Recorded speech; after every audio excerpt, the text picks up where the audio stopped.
इन वक्त मुख्तलिफ थाने की पुलिस शेखपुरा के घर में दाखिल थी चुकी है। यही तक मंजर ॾेखारियो कि कैमरा मैन ॾेखार दो तो औरतुनि ते पुलिस तशद्दुद कयो आहे। इन वक्त जी जदी ॿुधाए छा मसलो ही तव्हांखे कें धक्को लॻायो आहे? अंदर मुला आयो आहे। जी इन वक्त असीं घोटकी भरिसां रुख फारम में जो इन वक्त मौजूद आहियूं जिते शेख बिरादरी ऐं आबासी बिरादरी जे जेको प्लाट वारो मामलो झेड़ो थियो आहे। हिन वक्त मुख्तलिफ थाने की पुलिस शेखपुरा के घर में दाखिल थी चुकी है। यही तक मंजर ॾेखारियो कि कैमरा मैन ॾेखार दो तो औरतुनि ते पुलिस तशद्दुद कयो आहे। हिन वक्त जी जदी ॿुधाए छा मसलो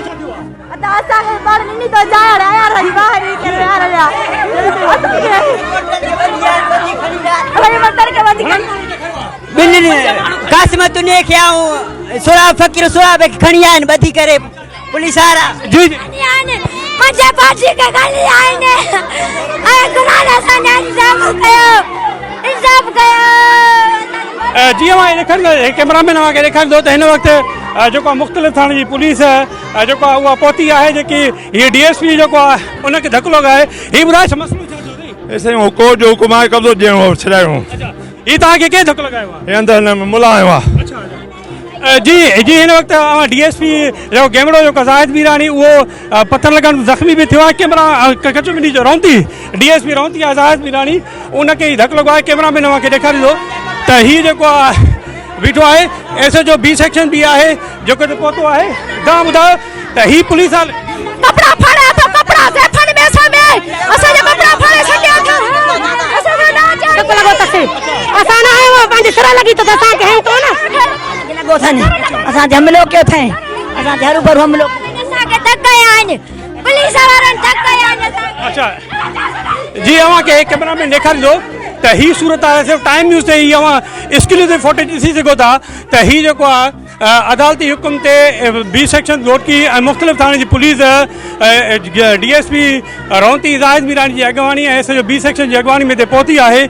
जेकी ते पहुचण खां पोइ ही कोर्ट अदालती हुकुम ते खाली कराइण जी कोशिश कई वई है। ॿुधाए पियो वञे त ही जो कोर्ट है इहो आबासी बिरादरी के माण्हुनि तरफां शेख बिरादरी के माण्हुनि के 70 लाख रुपयनि में विकिरो कयो। जंहिंखां पोइ 40 लाख रुपया शेख बिरादरी के माण्हू ॾिना आहिनि। पर उनखां पोइ अदालती हुकुम ते ही अवां मंजर ॾिसी सघंदा हूंदो तो कैमरा मैन खे ॾेखारींदो तो ही पुलिस पहुती है जेकी ही कोर्ट के खाली करण जी अदालती में कोशिश करे रही है। पुलिस जेको आहे ॾेखारींदो ही पुलिस अंदर दाखिल थी चुकी है। कैमरा मैन खे ॾेखारींदो तो हिन वक्त मुख्तलिफ थाने की जेकी पुलिस है वह हिते पहुती है जेकी शेख बिरादरी जा जेके घर आहिनि अदालती हुकुम ते खाली करा रही है। ही अवांखे टाइम न्यूज़ की टीम अवांखे एक्सक्लूसिव ही मंजर ॾेखारे रही है तो ही अवां ॾिसो तो ही शेख बिरादरी जा जेके माण्हू आहिनि उन्हनि खे जेको आहे तो ये पुलिस जेको आहे गिरफ़्तार करण जी कोशिश करे रही है। ही उहे मंजर आहिनि जिते अवां ॾिसंदा हूंदव तो पुलिस इन घर में दाखिल थी है। कैमरा मैन को ॾेखारींदो तो ही पुलिस इंतहाई औरतुनि ॿारनि ते मथां तशद्दुद में करे रही है। ही अवांखे कैमरा मैन खे ॾेखारे रहियो आहे। जी यही ॾिसो पुलिस एहलकार अंदर कोर्ट में दाखिल थी चुका आहिनि। चादर ऐं चौदीवार जो तकदस पामाल कयो आहे। पुलिस मासूम ॿारनि ते तशद्दुद करे औरतूं कुरान पाक खणी करे एहतजाज में करे रहियूं आहिनि। अवांखे ही ॾेखारींदो कैमरा मैन तो ही औरतूं जेके आहिनि मर्दनि के खाली कोर्ट खाली करण जी कोशिश करे रहिया आहिनि। ही अवांखे कैमरा मैन ॾेखारींदो तो ही जेको आहे मुख्तलिफ थाने जी पुलिस जेकी आहे उहा हिते पहुती है। ही कैमरा मैन अवांखे time news cameraman Abdul Soomro उनखे हीअ मंजर ॾेखारींदो तो औरतूं जेके आहिनि शेख बिरादरी जी जेके औरतूं आहिनि उहे लेडीज़ पुलिस सां गॾु करे हिते घर खाली करण जी कोशिश करे रही है। जी